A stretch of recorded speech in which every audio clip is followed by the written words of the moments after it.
आज विश्व मलेरिया दिवस है। देश में हर साल मलेरिया रोग की चपेट में करोड़ों लोग आते हैं। मलेरिया रोग की रोकथाम और बचाव के लिए सरकार द्वारा कई जागरूकता कार्यक्रम चलाए जाते हैं। आइए देखते हैं ये रिपोर्ट। आज विश्व मलेरिया दिवस है। इसका उद्देश्य है मलेरिया के विषय में जागरूकता बढ़ाना, जिससे देश को मलेरिया मुक्त किया जा सके। मच्छर के काटने से कई रोग होने की संभावना होती है। उन्हीं में से एक है मलेरिया। मलेरिया पैरासाइट से होने वाला रोग है। संक्रमित मच्छर के काटने से व्यक्ति के शरीर में प्रवेश करता है। मलेरिया मादा एनोफिलीज मच्छर के काटने से होता है। मामलों में इसमें गंभीरता बढ़ सकती है। जब एक मच्छर किसी संक्रमित व्यक्ति को काटता है तो परजीवी मच्छर में पहुंच जाते हैं और मच्छर संक्रमित हो जाता है। फिर वही संक्रमित मच्छर जब किसी सामान्य व्यक्ति को काटता है तो मलेरिया परजीवी उस व्यक्ति के रक्त प्रवाह में प्रवेश करते हैं और उसके जिगर यानी यकृत में पहुंच जाते हैं।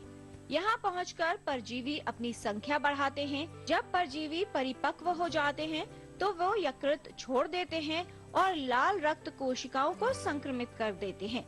साथ ही व्यक्ति के रक्त प्रवाह में फैल जाते हैं।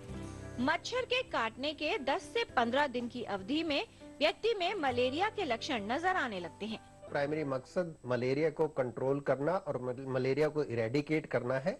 इसके लिए पब्लिक में अवेयरनेस और पब्लिक को कम्युनिटी के अंदर हमारा खुद का पार्टिसिपेशन ये बहुत इंपॉर्टेंट है। मलेरिया के आमतौर पे जो लक्षण देखने को मिलते हैं, इसमें हाई ग्रेड फीवर होता है जो कि 2 से 3 घंटे तक रहता है। बुखार आमतौर पर पसीने के साथ उतर जाता है।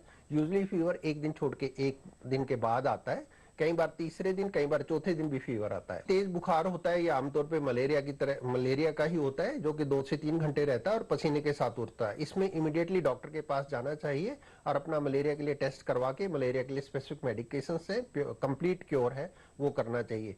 कुछ वेरिएंट मलेरिया के होते हैं जो कि आपके ब्रेन को या किडनी को और कई बार दूसरे ऑर्गन्स को इफेक्ट करते हैं।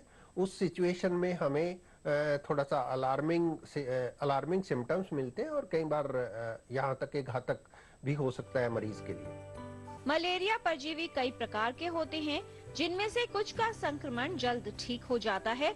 वहीं कुछ परजीवी गंभीर लक्षण उत्पन्न करते हैं, जिससे व्यक्ति में कई जटिलताएं उत्पन्न हो सकती हैं। मलेरिया गंभीर होने पर व्यक्ति में सेरेब्रल मलेरिया, गंभीर रक्त अल्पता या एनीमिया, रक्त शर्करा के स्तर की कमी, फेफड़ों में पानी भरना और एक्यूट रीनल फेलियर जैसी जटिलताएं उत्पन्न हो सकती हैं।